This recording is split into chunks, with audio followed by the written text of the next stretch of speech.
Shri Saurashtra oil mill association के chairman Sameer Shah से commoditiescontrol.com ने बात की। समीर भाई, यह बताइए कि नए सीजन में मूंगफली का उत्पादन कितना रहेगा?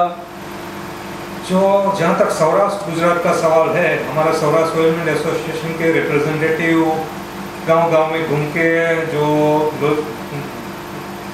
सर्वे किया है उसके हिसाब से हमारा जो मूंगफली का क्रॉप सौराष्ट्र गुजरात का है वो 25.5 से 26 लाख टन का हो सकता है।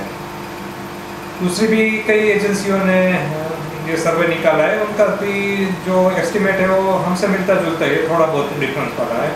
तो 26 लाख टन जैसा हमारा 25.5 से 26 लाख टन जितना मूंगफली की पैदावार सौराष्ट्र गुजरात में ये खरीफ क्रॉप की हो सकती है। नए सीजन में मूंगफली तेल की डिमांड कैसी रहेगी, जबकि सोया और पाम तेल की खपत तेज़ी से बढ़ रही है? सोया और पाम तेल की खपत तेज़ी से बढ़ रही थी क्योंकि वो जो ये मूंगफली का तेल है, ग्राउंडनट तेल है, उसके मुकाबले उनकी कॉस्ट बहुत नीची थी, इसलिए उसकी खपत बढ़ रही थी। अभी जो ये डिफरेंस है मूंगफली के तेल के दामों में और ये सोया और पाम ऑयल के तेल वो काफ़ी नैरो हो गया है, तो मेरे ख्याल से ग्राउंडनट ऑयल की डिमांड बढ़नी चाहिए। अगले सीजन में मूंगफली तेल के प्राइस आउटलुक को आप किस तरह देखते हैं? देखिए, बड़ा क्रॉप के एंटिसिपेशन में ऑलरेडी प्राइजेस है जो मूंगफली तेल के वो काफ़ी नीचे आ गए हैं। ऊंचे में हमारे यहाँ फरवरी अप्रैल पीरियड में ग्राउंडनट ऑयल का एक न्यू टीन जो बोलते हैं ब्रांडेड 15 kg का, वो 2300 के ऊपर चला गया था, अभी वो 1500 से भी नीचे आ गया है। तो प्राइस ऑलरेडी बहुत डाउन हो गया है और उसमें ज़्यादा डाउन होने की संभावना मैं नहीं देखता, क्योंकि ये लेवल पे दूसरे तेलों के कंपटीशन में ग्राउंडनट ऑयल रह सकता है, वो भी एक फैक्टर है।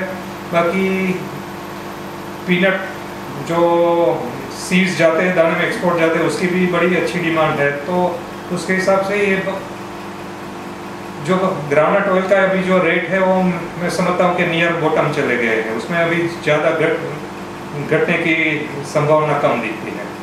जी समीर भाई, हमारे यहाँ हमेशा ये बात होती है कि खाद्य तेल के मामले में हमारे देश को आत्मनिर्भर होना चाहिए, लेकिन ऐसा अभी तक हुआ नहीं है। आपके अनुसार किस तरह के कदम उठाए जाने चाहिए कि हमें खाद्य तेल के मामले में विदेशी मुद्रा कम से कम खर्च करनी पड़े? देखिए, आत्मनिर्भर होने की तो बात एक बाजू रख के हमारी जो डिपेंडेंसी है आउटसाइड के तेलों पे वो एवरी ईयर बढ़ती जा रही है।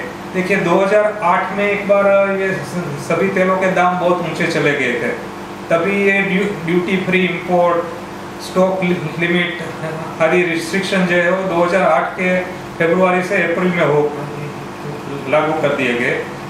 और उस टाइम पे हमारा टोटल इंपोर्ट 45 से 50 लाख टन का था एडिबल ऑयल का 2008 में, और ये 2013 में हम 110 से 115 लाख टन इंपोर्ट कर रहे हैं, तो डबल से भी ज़्यादा हम इंपोर्ट कर रहे हैं वो टाइम जो इंपोर्ट हो रहा था उससे।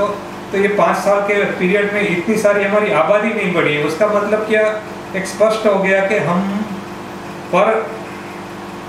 पर हेड कंजम्पशन हमारा बढ़ा है। उसकी वजह क्या है कि हम जो नेचुरल लेवल होना चाहिए प्राइसेस का, उससे नीचा प्राइसेस है, तो उसकी वजह से उसकी खपत बढ़ती है। कि ये इकोनॉमी का एक प्रिंसिपल है कि जो चीज़ की आप जो कमोडिटी के आपके पास शॉर्टेज है उसका दाम ज़्यादा नीचा रखने की कोशिश नहीं करनी चाहिए, ताकि कि उसका जो कंजम्पशन है वो कम हो।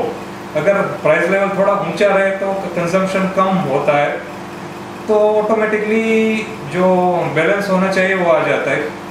तो हमारे यहाँ एडिबल ऑयल के सेक्टर में एडिबल डोमेस्टिक प्रोडक्शन को या डोमेस्टिक इंडस्ट्रीज को प्रोत्साहन देने की कोई बात ही नहीं करता है, सब रिस्ट्रिक्शन लगाने की बात कर रहे हैं। और जैसे जैसे इम्पोर्टेड ऑयल का यूसेज बढ़े, ऐसा ही हमारा प्रयत्न रहता है। तो ये पूरा रॉन्ग पॉलिसी है, totally entire policy is incorrect. तो उसी वजह से हमारा एडिबल ऑयल फील्ड में सेल्फ डिपेंडेंसी का बात तो स्वप्न ही रह जाएगी, ऐसा मैं मानता हूँ। थोड़ा बहुत कॉस्ट बढ़े तो उसकी परवाह किए बिना इंपोर्ट को रिस्ट्रिक्ट करना चाहिए। अब हमारा जो इंपोर्ट हो रहा है एडिबल ऑयल का, वो जो हमारी ज़रूरियात है उससे ज़्यादा इंपोर्ट हो रहा है, वो एक बहुत डेंजरस फिनोमिनन है। तो या तो इंपोर्टेड ऑयल का दाम बढ़े, ऐसा प्रयत्न करना चाहिए कि जैसे कि इंपोर्ट ड्यूटी इम्पोज करो, या तो मैक्सिमम अमाउंट ऑफ इंपोर्ट जो हो सकता है उसका एक कैप या सीलिंग तय करनी चाहिए कि इससे ज़्यादा तो किसी भी हालत में हम इंपोर्ट नहीं करेंगे, तभी कुछ हो सकता है, तभी फार्मर्स को भी कुछ प्रोत्साहन मिलता है। तो फार्मर्स को अपनी प्रोड्यूस का अच्छे दाम मिले तो वो भी नई टेक्निक अपनी एग्रीकल्चर में लाएंगे तो पर एकड़ भी बढ़ेगा। ऐसी उस डायरेक्शन में कोई एफर्ट ही नहीं दिया जाता है, बस दाम कैसे कम होए। एक्चुअली पिछले कितने सालों से एडिबल ऑयल के दाम इतने बढ़े नहीं हैं, फिर भी हमारा इन्फ्लेशन बढ़ता जाता है कि ये प्याज महंगा हो गया, सब्जियां महंगी हो गई, नींबू महंगा हो गया, उसकी वजह से इन्फ्लेशन बढ़ रहा है। तो उसका रेट कंट्रोल करने में तो कोई एफर्ट नहीं किया जाता है। जो सब रिस्ट्रिक्शन आता है वो एडिबल ऑयल पे ही आता है, तो वो टोटली गलत पॉलिसी है। समीर भाई, आपने कमोडिटीज़ कंट्रोल से बात की, इसके लिए आपका धन्यवाद।